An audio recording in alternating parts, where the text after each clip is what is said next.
Hello बच्चों, आपका स्वागत है हमारे YouTube चैनल ऑलवेज न्यू 142 पर। तो आज हम लोग एक नई अध्याय के साथ शुरुआत करेंगे, लेकिन उससे पहले एक प्यारा सा शायरी आपके लिए लाए हैं, वो भी मोटिवेशनल वाला। क्या कहते हैं सुनिएगा।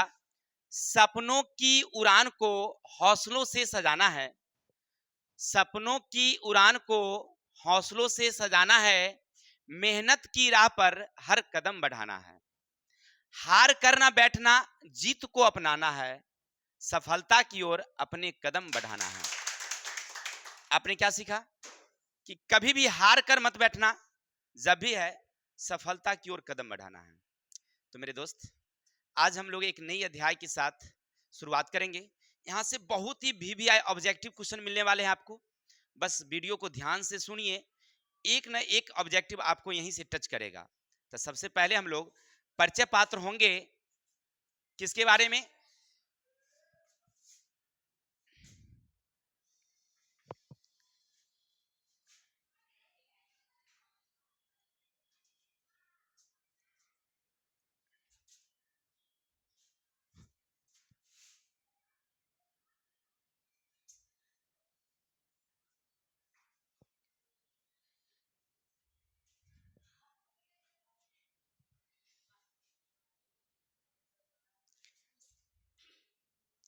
चलिए, तो आज हम परिचय पात्र होंगे सबसे पहले वीर्थ के बारे में, और इससे जुड़ी हुई जितनी भी ऑब्जेक्टिव क्वेश्चन बनने वाले हैं अभी हम लोग बारी बारी से समझ समझ कर क्लियर करते चलेंगे। क्योंकि यहां कह रहा है वृत्त की स्पर्श रेखा, आप अपने पाठ्य पुस्तक में निकालेंगे। ज्यामिति का ज्यामिति का जो चैप्टर एक्सरसाइज नंबर 3 है, वहां पर लिखा हुआ है वृत्त की स्पर्श रेखाएं। तो चलते हैं थोड़ा सा हम लोग पहले कि वृत्त के बारे में परिचय पात्र होते हैं। अगर आपसे कोई पूछ दे चलते फिरते राहगीर, बउआ जी आप कौन क्लास में पढ़ते हैं? 10th में पढ़ते हैं, ठीक है। थोड़ा सा बताना वृत्त किसे कहते हैं। कोई अगर आपसे कोई पूछ दे कि वृत्त किसे कहते हैं, क्या बताएंगे आप? तो सर, वृत्त हैं बिंदुओं का समूह, लेकिन सर्किल के रूप में, ओ के रूप में। बिंदुओं के समूह हैं, लेकिन किस रूप में है? ओ के रूप में। यानी एक निश्चित बिंदु से ठीक उसी निश्चित बिंदु तक ओ के रूप में खींची गई आकृति क्या कहलाती है? वृत्त। एक बात हमने बताया आपको कि वृत्त बिंदुओं का समूह है। अगर आपसे कोई पूछे कि वृत्त में कितनी बिंदुएं, तो अनंत, अनेक होते हैं, ठीक है। जब ये एक से ज्यादा, दो से ज्यादा होती है तो उसको हम लोग अनंत कह देते हैं, अनेक कह देते हैं। तब वृत्त पर कितनी बिंदुएं, और ये जो आकृति है ना, इसको हम लोग कहते हैं परिधि। क्या कहते हैं हम लोग? परिधि। याद रखेंगे। यानी वृत्त की जो घेरा होती है उसको क्या बोलते हैं हम लोग? परिधि बोलते हैं। यहां तक किसी को दिक्कत? अब आप ये देख रहे थे, ये वृत्त हैं, किसी को दिक्कत? और वृत्त की ये भाग जो है वो क्या कहलाती है? हमारी परिधि कहलाती है। बीच का कहीं ना कहीं मिडिल पॉइंट तो होगा, तो वृत्त का जो बीच का पॉइंट है वो क्या कहलाती है? हमारी ओ कहलाती है। किसी को दिक्कत? इतना समझ गए कि कोई भी वृत्त होगा और वृत्त के जो बीच मिडिल का जो पॉइंट होगा ना, वो क्या कहलाती है? हमारी ओ। यानी कि इसको कहते हैं हम लोग केंद्र। क्या बोलते हैं? केंद्र। Any problem? चलिए नेक्स्ट। अगर मान लीजिए कोई व्यक्ति यहां से अगर इस जगह पर आना चाहेगा, तो इस तरह से रास्ता बनाएगा, या यहां से ये रास्ता बनाएगा, यहां से ये रास्ता बनाएगा, कहीं ना कहीं रास्ता बनाएगा ही बनाएगा। ये जितनी ब्लैक वाली हमने खींच दिया, सब क्या है? त्रिज्या है। क्या है हमारी? त्रिज्या। इसको अंग्रेजी में सूचित करते हैं हम लोग आर से। क्या सूचित करते हैं हम लोग? कोई दिक्कत? इतना समझ गए। लेकिन एक चीज और ध्यान देंगे कि एक वृत्त इस तरह से है। हाँ, एक चीज और पहले इधर देख लेते हैं। ये जो जितनी भी त्रिज्याएं हैं ना, सब आपस में बराबर होती है। वृत्त की त्रिज्या हमेशा क्या होती है? एक वृत्त में जितनी भी त्रिज्याएं होगी, सब आपस में क्या होगी? बराबर होगी। अगर ये 5 सेमी का है तो ये भी 5 5 5 5 5 5 5 5। अगर ये 4 है तो सब 4 4 4 4 4 का होगा। कोई दिक्कत? चलिए अब समझिए, ये वृत्त है, ये केंद्र है। अगर मान लीजिए कि वृत्त की एक ये बिंदु है और एक बिंदु ये है, अगर हमने दोनों परिधि के रेखा को ऐसे मिला दिया, बिंदु को, परिधि के दो बिंदुओं को हमने क्या किया, मिला दिया, लेकिन वो केंद्र से नहीं गई है, केंद्र से बाहर है, ऊपर रहे या नीचे रहेगा, तो याद रखेंगे ये कहलाती है जीवा। ये क्या कहलाती है, जीवा। यानी वृत्त के परिधि के दो बिंदुओं को मिलाने वाली रेखा जो केंद्र से नहीं जाती है, जीवा कहलाती है। ठीक है, केंद्र से नहीं जाती है। अगर कहीं केंद्र से चला गया तो कोई बात नहीं भाई मेरे, अगर केंद्र से चला गया तो उसको कहते हैं हम लोग व्यास। क्या कहते हैं हम लोग, व्यास कहते हैं। और व्यास को सूचित करते हैं हम लोग डी से। किससे सूचित करते हैं, चलिए अब आप दोनों तस्वीर में अगर ध्यान दीजिएगा तो आपको नजर आएगा कि इधर वाली एरिया कम है, ऊपर वाली एरिया ज्यादा है। इसमें देखिएगा तो एरिया नीचे वाली जितनी है, ठीक एरिया ऊपर वाली उतनी है। इससे क्या एरिया है, तो इससे क्या मुझे है मेरे भाई, थोड़ा सा गौर करेंगे, इसको समझते हैं थोड़ा सा पहले। अगर मान लीजिए हम यहां से जीवा खींच दें ऐसे, तो एरिया इधर बढ़ेगी, ऊपर वाला सा एरिया कमेगा, और नजदीक बढ़ा देंगे तो नीचे वाली एरिया बढ़ेगी, ऊपर वाली क्या होगी, कमेगी। अब आप गौर करेंगे, देखेंगे तीनों जीवा में ध्यान दिया जाए, तीनों तो जीवा ही है, लेकिन ध्यान दिया जाए, ये जीवा क्या हो गई, छोटी हो गई, ये जीवा बड़ी हो गई, ये जीवा उससे बड़ी होगी। यानी जैसे जैसे हम केंद्र के पास जाएंगे, जीवा हमारी बड़ी होती जाएगी, और केंद्र से जैसे जैसे दूरी जाएंगे, जीवा छोटी होती जाएगी। एक बात ध्यान रखिएगा, जीवा जैसे जैसे दूरी जाएंगे छोटी होगी, केंद्र के पास जाएंगे तो सबसे बड़ी जीवा कौन, तो याद रखेंगे व्यास। सबसे बड़ी जीवा कौन, व्यास। आपसे परीक्षा में पूछेगा कि किसी वृत्त की सबसे बड़ी जीवा कौन, व्यास है। अब अगर यहां से आप नीचे उतरेंगे तो छोटी होगी, ऊपर जाएंगे तो भी छोटी होगी, नीचे आएंगे तो भी छोटी, ऊपर जाएंगे तो भी छोटी। एक क्लियर हो गया। यहां से एक ऑब्जेक्टिव क्वेश्चन आपने देखा कि वृत्त की सबसे बड़ी जीवा कौन, तो व्यास, याद रखेंगे। क्लियर हो गया। अब आगे चलते हैं, इतना तो आप समझ ही गए। अब आगे चलते हैं, क्योंकि हमें वृत्त की स्पर्श रेखा के बारे में सीखना था अभी। तो एक प्यारा सा आप वृत्त बनाइए, हो गया। ये बाह्य बिंदु है, ये बाह्य बिंदु है, और जैसे हम ऐसे खींचेंगे तो ये सट के जाएगी, तो एक ही बिंदु पर सटती है, याद रखेंगे। स्पर्श करेगी तो कितने बिंदु पर, इसका मतलब है कि किसी वृत्त में बाह्य बिंदु से खींची गई स्पर्श रेखा कितने बिंदु पर स्पर्श करती है, एक बिंदु। स्पर्श रेखा कितने बिंदु पर स्पर्श करेगी, एक बिंदु पर। ठीक है, चलिए अब आगे। इस वृत्त में कितनी स्पर्श रेखाएं खींची जा सकती है, दो खींचे जा सकते हैं। अभी आपने क्या देखा कि वृत्त बिंदुओं का समूह है। कितने बिंदु हैं, अनंत हैं। ये स्पर्श रेखा कितना पर सटी है, उसके पास बिंदु कितने हैं, स्पर्श रेखा कितने होंगे उसको, क्या देहाती बात, जितना बेटा उतना पुतौ, क्या नहीं होगा। ये बिंदु इसको कितना भाई, बेटा इसको कितना है, अनंत। इसको बेटा कितना है भाई, अनंत। तब पुतहुआ कितना आएगा इसको, इसको मानिए पुतौ, कोई दिक्कत। यानी कहने का अर्थ है कि एक वृत्त पर कितनी स्पर्श रेखाएं, अनंत। एक वृत्त पर कितनी स्पर्श रेखाएं, हो गया क्लियर। चलिए, तो यहां से एक क्वेश्चन आपका क्लियर हुआ कि एक वृत्त पर कितनी स्पर्श रेखाएं, अनंत। क्यों, क्योंकि अभी आपने सीखा कि एक वृत्त बिंदुओं के समूह है, तो स्पर्श रेखा भी कितने होंगे, अनंत होंगे। क्लियर। चलिए अब दूसरी बात, मेरे भाई अगर हमारे पास एक वृत्त होता ना, अगर यह स्पर्श रेखा नहीं होगा, अगर जाना था इसको ऐसे, लेकिन हो गया कि रास्ता भटक गया, बेचारे ऐसे करके चले गए, तो इसको क्या बोलते हैं हम लोग, छेदक रेखा कहते हैं। तो छेदक रेखा किसी वृत्त के कितने बिंदु पर स्पर्श करती है, तो दो बिंदु पर करती है, एक वाली यहां पर, एक वाली यहां पर। तो ये तो समझ गए कि किसी वृत्त में जो छेदक रेखाएं हैं वो कितने बिंदुओं पर स्पर्श करती है, दो बिंदु पर करती है। क्लियर हो गया। आगे चले। चलिए तीसरी बात, मान लीजिए आपके पास एक वृत्त है, हो गया। अब एक रेखा इस तरह से खींची गई है, स्पर्श रेखा।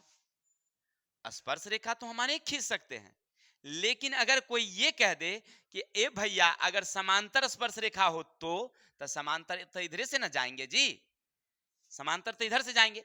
थोड़ा सा भाग गया उधर, थोड़ा सा इसको और ले लेते हैं इसे। हाँ, अब देखिए समांतर रेखा क्या होगी, दो होंगे। समांतर रेखा कितने होंगे इसमें, दो। क्या अब इसका अगर मान लीजिए हम यहां से अगर कोई रेखा बगले से अगर खींच दें सटा के, ऐसे मान लीजिए बगल के हम सटा के खींच दें ऐसे, तो क्या ये दोनों समांतर होगी, नहीं होगी।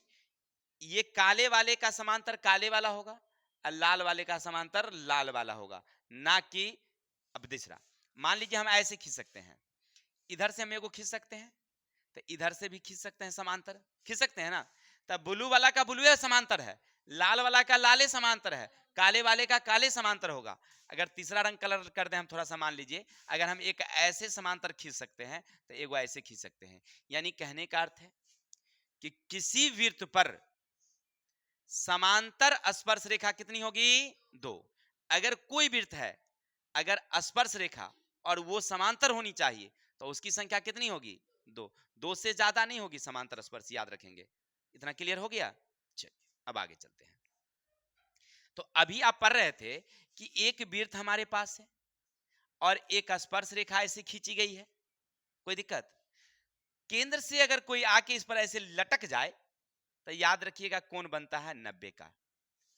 कोई भी वृत्त की त्रिज्या और स्पर्श रेखा के बीच का जो कोण होता है वो समकोण होता है, याद रखेंगे। वृत्त की त्रिज्या और स्पर्श रेखा का कोण क्या होता है, समकोण होता है, लंब होता है, याद रखना है। यहां तक क्लियर हो गया। अगर आपसे कोई पूछे वृत्त की त्रिज्या और स्पर्श रेखा के बीच कितने के कोण, हो गया क्लियर। एक नंबर बात। अगर मान लीजिए यहां से हम और सारे स्पर्श रेखा यहां से अगर खींच देते, ऐसे खींच देते, ऐसे खींच देते, ऐसे खींच देते, ऐसे हो जाए, ऐसे हो जाए, ऐसे हो जाए, तो इसमें सबसे छुटकी कौन, जो लंब होगी वो सबसे छुटकी होगी, बीच वाली नहीं, जो लंब होगी वो छुटकी होगी। ठीक है। अब कहेगा सर कैसे, तनी हमका बताइए। तो हम जानते हैं रे भाई, क्या भाई, कि ई 90 होगा। मान लो एक प्रकार का ई प्रकार का त्रिभुज बना, यहाँ मान लो ओ है, यहाँ ए है और यहाँ बी है। अब ये आपके पास 90 है, तो अब ये दोनों मिला के 90 होगा, क्योंकि त्रिभुज के तीनों कोण बराबर कितना, 180। 180 में 90 इसको हम दे दिए। अब हमारे पास दो और बच गया है, तो दोनों मिला के 90 देंगे। तो मान लीजिए अगर इसको हम 10 दिया होता तो ये कितना होता, इसको अगर 20 दिया होता तो ये कितना होता।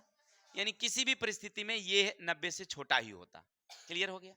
अब हम जानते हैं कि ये कोण छोटा है और ये कोण क्या है, तो छुटकी के सामने की यानी छोटी कोण के सामने की भुजा क्या होती है, अब बड़ी कोण के सामने की भुजा, तो सबसे बड़की ये है तो ये हुआ बड़का, और ये है छोटका, तो ये हो गया, ये छोटका है तो ये हो गया, नहीं हो गया। यानी कहने का अर्थ है क्योंकि हमें तो इसको निकालना ही नहीं था, हमको तो ऊपर से आ रहा था उसको निकालना था, तो दोनों में कौन छोटका, लंब वाला छोटका। क्लियर, इतना तो समझ गए आप। अच्छा एक चीज और, कभी कभी हमसे पूछ देता है क्या कि रे भाई अगर ऐसे अगर कोई वृत्त है, एक स्पर्श रेखा ऐसे गई है ना, एक स्पर्श रेखा ऐसे गई है, तो ये दोनों को मिलाने वाली रेखा क्या होगी,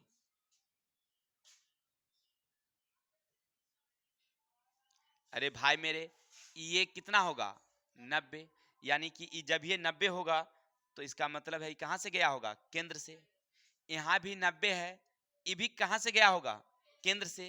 तो अगर हम इसको उड़ा दें, उर्री पुर्री कर दें इसको उर्री पुर्री, तो क्या मिला ही हमको, व्यास मिला।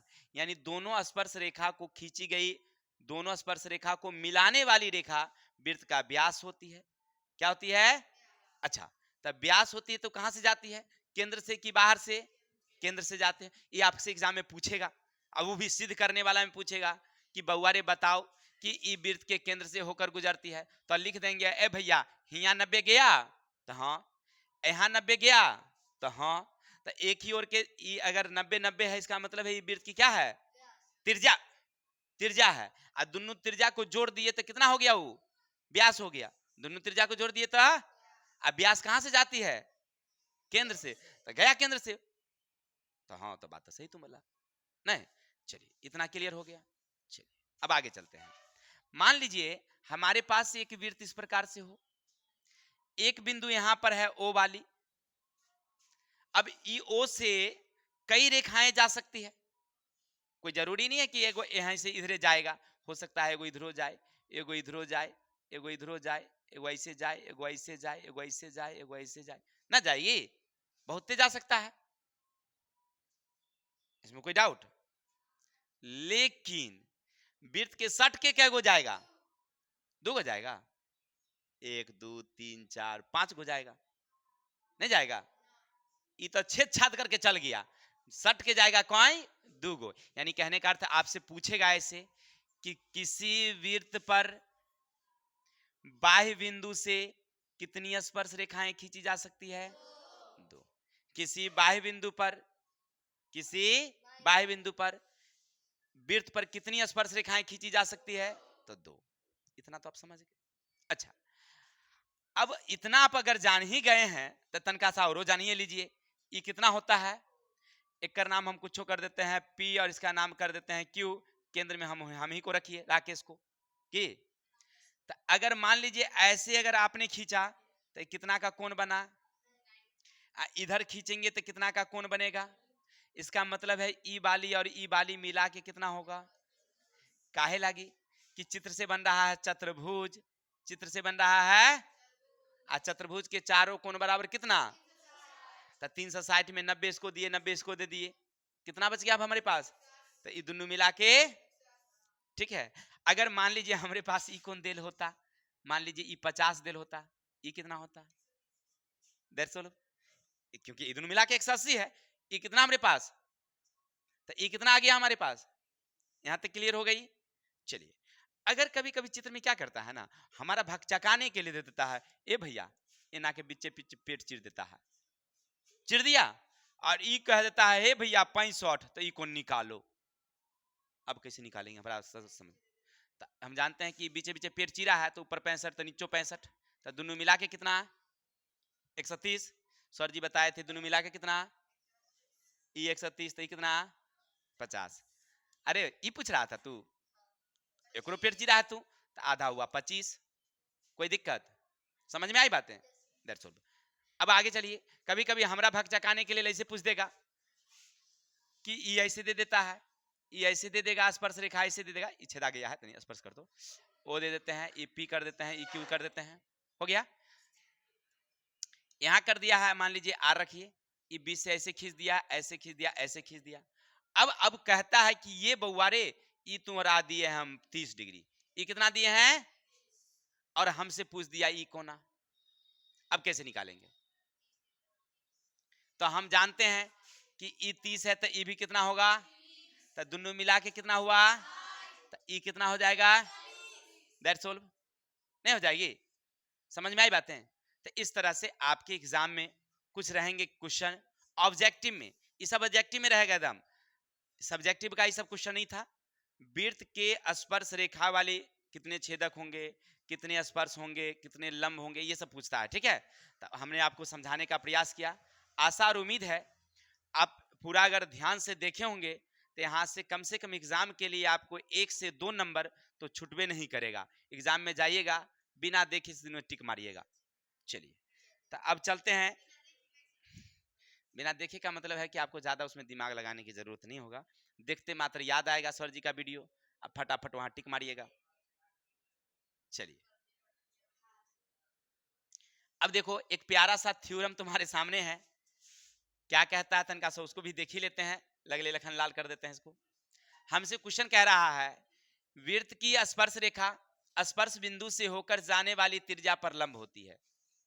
मतलब क्या कहा हमसे मेरे शेर? कह रहा वृत्त की स्पर्श रेखा, यानी हमारे पास एक प्यारा सा वृत्त है और यहाँ केंद्र O है और एक स्पर्श रेखा ऐसे सीधे बगल से गुजर गई, तो इसका हम देते हैं P Q, गुजरती है कहां से? R से होके गुजरती है, कोई दिक्कत?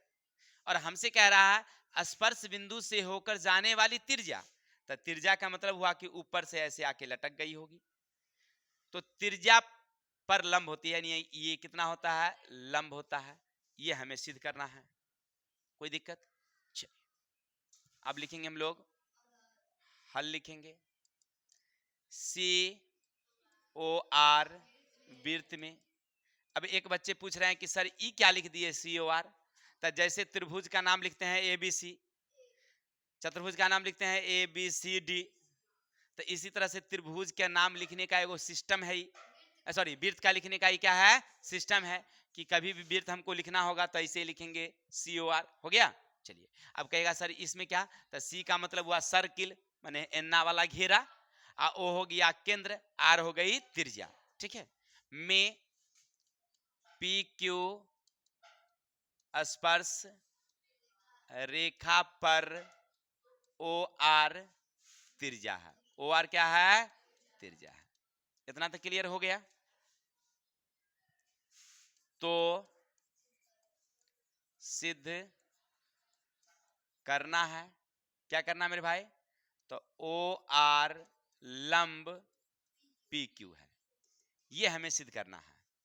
तो अब क्या करेंगे, यहां से प्यारा सा रचना करना पड़ेगा हमें, क्योंकि लंब सिद्ध करना है तो जब तक त्रिभुज नहीं आएगा या अन्य रेखाएं नहीं होगी तो हमें पता ही नहीं चलेगा। तो या तो हम इधर से अभी अभी पीछे बताए थे हम कि ऐसे था, ऐसे ऐसे ऐसे ऐसे हम बहुत खींचे थे, याद आ रहा है।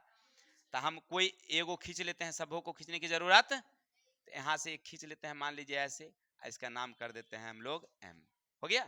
तो लिखेंगे ओ से पी आर के एम पर मिलाया, मिलाया।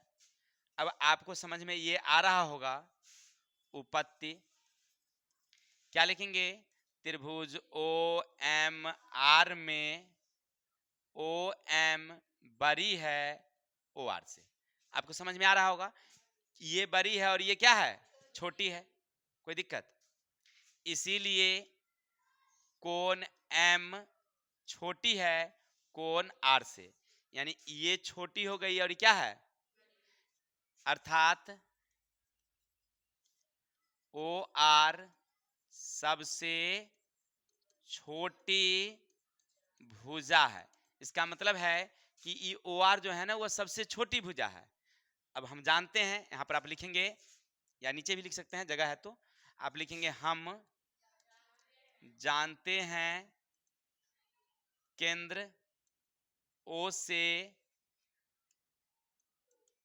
स्पर्श रेखा पर खींची गई सभी रेखाएं में लंब रेखा सबसे छोटी होती है, यानी ओ आर छोटी है, अर्थात यहां लिखिए है, अर्थात ओ आर लंब है पी क्यू पर। हो गया। आपने क्या सीखा कि ओ आर सबसे छोटी होती है और वो लंब होती है, इसका मतलब है कि ओ आर यहां छोटी है अर्थात वो लंब है। That's all. याद रखिएगा, परीक्षा के लिए बड़ा ही वीवीआई थ्योरम है। हो गया क्लियर? चलिए अब आगे चलते हैं। एक और थ्योरम आपको मिलेंगे, वो भी वीवीआई है, तो थोड़ा सा ध्यान से सब आदमी सुनिएगा, देखिएगा क्या कह रहा है। थ्योरम नंबर 11 में, पेज संख्या G72 में है। कह रहा है मेरे शेर, किसी बाह्य बिंदु से वृत्त पर खींची गई स्पर्श रेखा की लंबाइयां बराबर होती है। एक चीज और याद रखिएगा, किसी बाह्य बिंदु से वृत्त पर जो स्पर्श रेखा खींचते हैं ना, अभी बताए थे ना कि एक वृत्त हमारे पास इस तरह से है, ये बाह्य बिंदु ओ है, यहां से कितने स्पर्श रेखा खींच सकते हैं, तो दोनों बराबर होती है। याद रखेंगे, किसी बाह्य बिंदु से वृत्त पर खींची गई स्पर्श रेखा की लंबाइयां ये तो होती है, ये जानते हैं, लेकिन सिद्ध करके दिखाना है ना। चलिए तो लिखेंगे, यहां लिखेंगे प्यारा सा हल, लिखेंगे सी ओ आर वृत्त के बाह्य बिंदु ओ, यहां पी दे दीजिए तब ठीक रहेगा, पी से क्यू तथा आर पर स्पर्श रेखा है, यानी यहां से पी क्यू, यहां से पी आर तक, पी क्यू और पी आर क्या है, स्पर्श रेखा है। हो गया। अब लिखेंगे तो सिद्ध करना है, क्या करना है, तो पी क्यू बराबर पी आर। अब आप बता सकते हैं कि कैसे सिद्ध करेंगे इसको?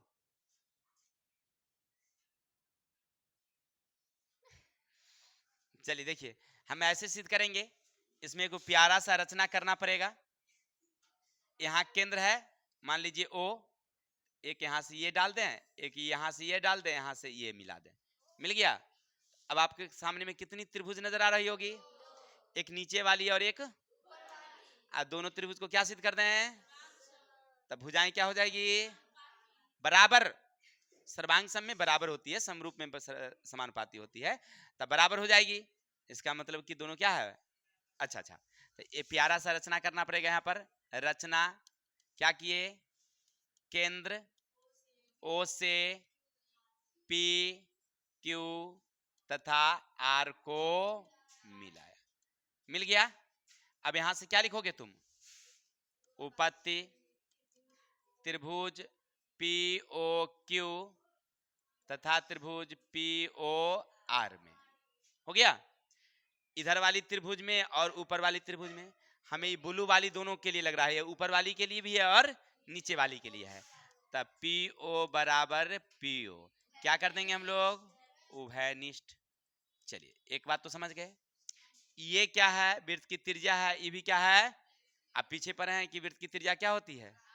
बहुत अच्छा, तो लिखेंगे ओ क्यू बराबर का ओ आर, क्योंकि वृत्त की त्रिज्या है, तो त्रिज्या बराबर होती है। चलिए तीसरा नंबर अब क्या होगी? क्योंकि यहाँ पर ये 90 होती है और यहाँ पर स्पर्श रेखा और त्रिज्या के बीच का कोण कितना होता है? 90 होता है। तो कोण ओ क्यू पी बराबर ओ आर पी कितना डिग्री का? आशा उम्मीद समझ में आ गया होगा। तो पहला वाली क्या है हमारी? और दूसरी वाली क्या है? भुजा। तीसरी वाली क्या है? कोण। तो यहां से क्या कर देंगे? सर्वांग समता से त्रिभुज, इधर वाली P O Q, P O Q सर्वांग सम त्रिभुज पी ओ आर। अब त्रिभुज सर्वांग सम हो गई तो सभी भुजाएं क्या होगी? सभी कोण क्या होगी? इसीलिए पी क्यू बराबर का पी आर। आशा और उम्मीद है समझ में आ गया होगा। स्क्रीनशॉट लीजिए और बताएं क्या। तो आज के लिए इतने रहने देते हैं, कल मिलते हैं नेक्स्ट वीडियो के साथ। तब तक के लिए हंसते रहिए, मुस्कुराते रहिए और हमें विदा दीजिए। जय हिंद, जय भारत।